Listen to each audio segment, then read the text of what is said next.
Topical Tuesday, August 1st. August already, 2017.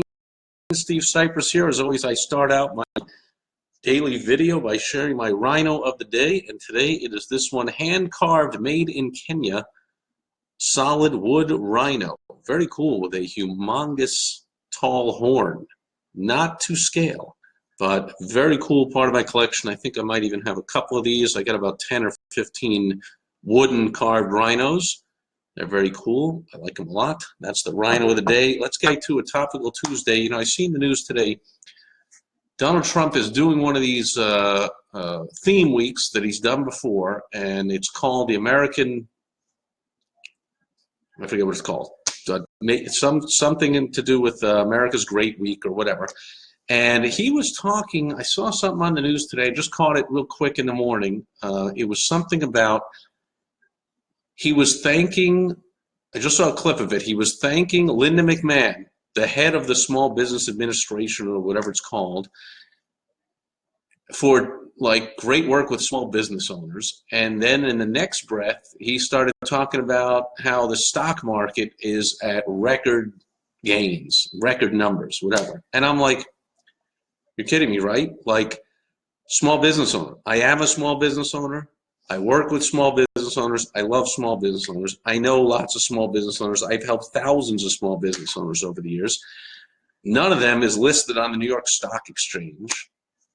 Many of us, we own some stocks and whatever, but we're not depending on ownership in other companies for our success and our retirement. And so just you know, even though it's gone up 20% or 25 or 30, whatever that is. I mean, sure, to a worker, to an employee, a 9-to-5 or whatever, you know, to have your IRA go up a little bit. I mean, that's your only hope for the future. You're just paying the bills during the day and maybe having a little left over for something, and then you're hoping that these other companies you're investing in do a great job and you can make money. And sure, that's doing great. But I'm like, how out of touch is that for a guy who is and has been his whole life until now a business owner, to say something so ridiculous like small business owners it's so grateful that the stock market's up. Now, I will say that it is great. People have more money in their pocket. Stock market goes up, businesses are up, and they'll spend more money. But what small business owners really need is stuff for small business owners that we've been promised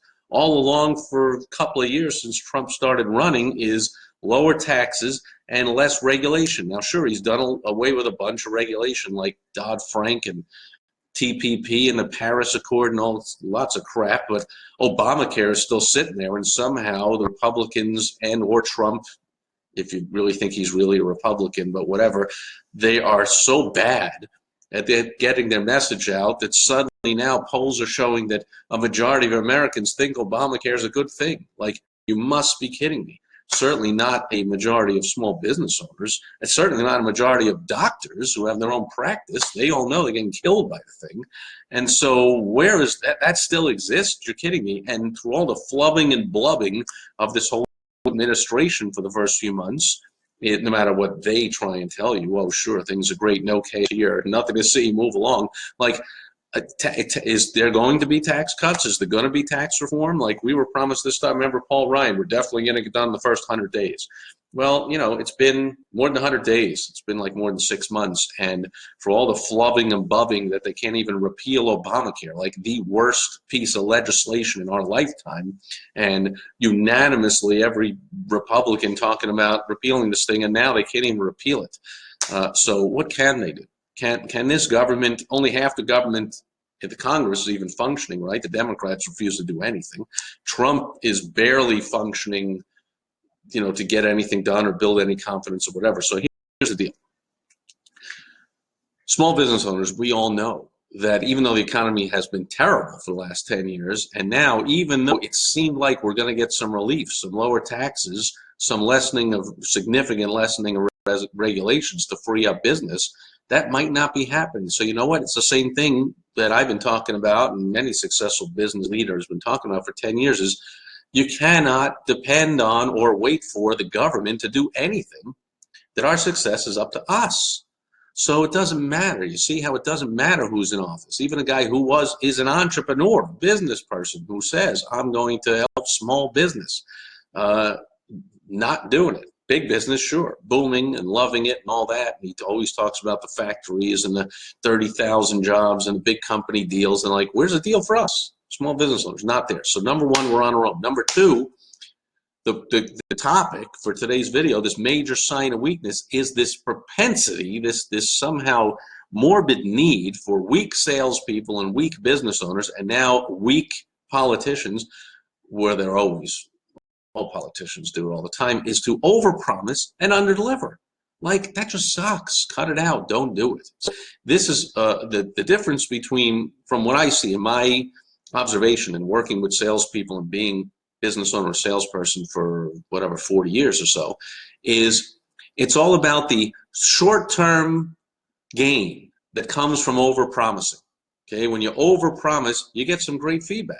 I mean, just look at Trump and any of his rallies. He overpromises all over the place about all the stuff he's going to do, and what happens? Instant satisfaction, instant response.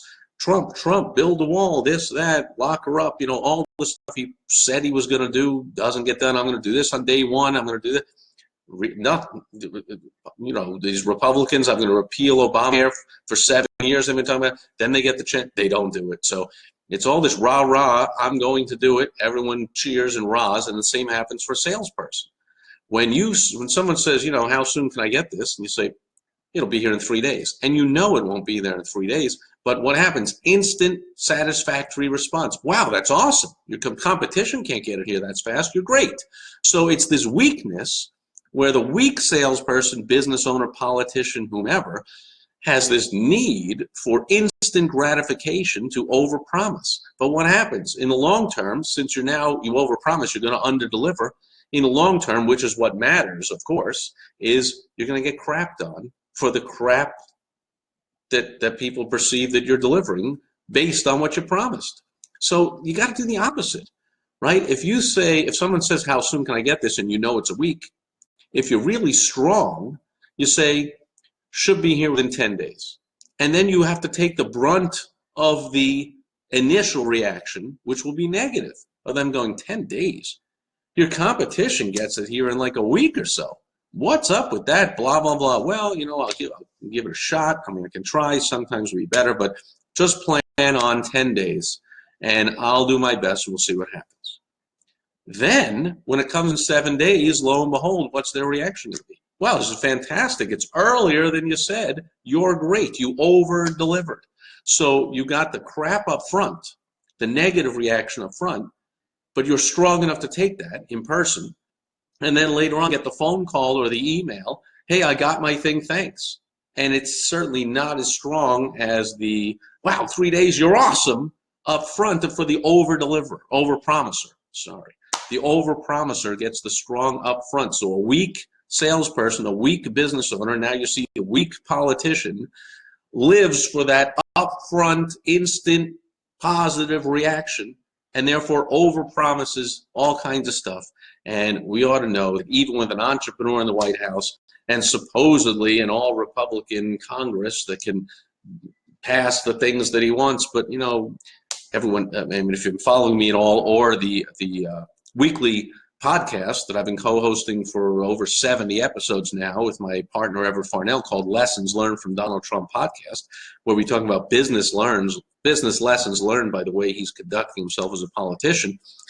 We've said it over and over that he's, over-promising, under-delivering. He believes that somehow government can solve problems and can do things, and that's, of course, over-promising, and of course you're going to underdeliver. And that's just, I'm just getting kind of, fed up with it, trying to move on, and just understand that, doesn't matter that he is an entrepreneur, business person, says he's going to do all this great stuff for small business. You know what? Suck it up, small business owners, and we got to be doing what we've been doing for the last 8 years before Trump, which is understand that even though that was led by a really anti-business president who hates business, and but this one is supposedly a guy who loves it, no difference.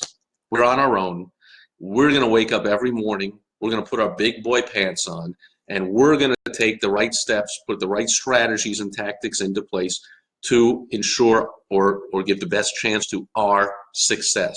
We cannot depend on or think about this is going to happen. So you know what? I'm just doing this to myself now, and I'm even proving the point. I just realized I'm under-promising to myself.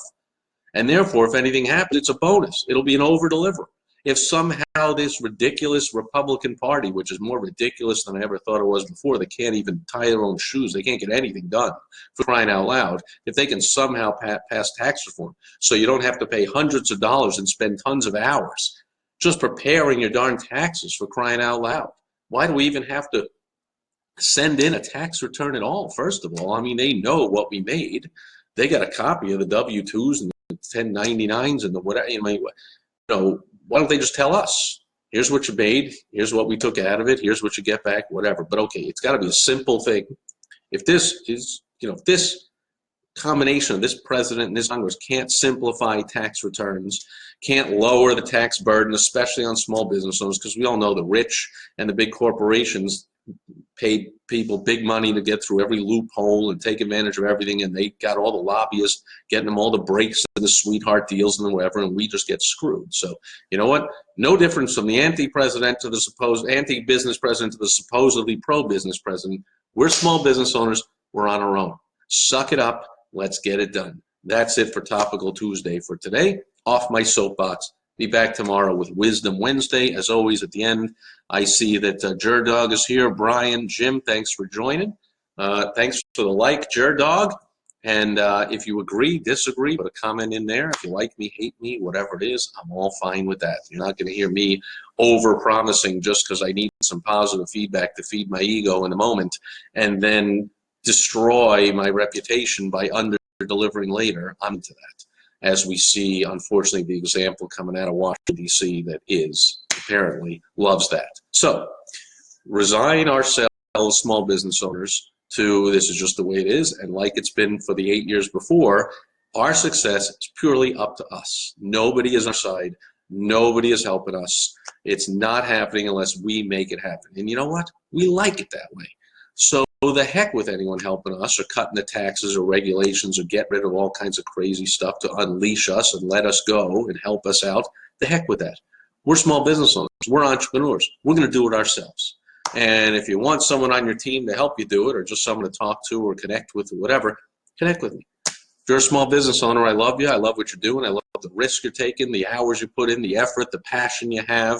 And more of us ought to be banding together. I mean, I have my clients and I have my group, my results group. We band together and we help each other out. There's nothing like it. If you don't have that and you need even just a little bit of support, send me a message, hit me an email, LinkedIn, Facebook, YouTube, email, Steve Sipress. I get these all the time. And when I have time, I get on the phone, I connect, and at least we connect with each other and share what's going on. And if I can help you out anyway, I'll help you out with that too. I'll be back tomorrow for Wisdom Wednesday, everyone.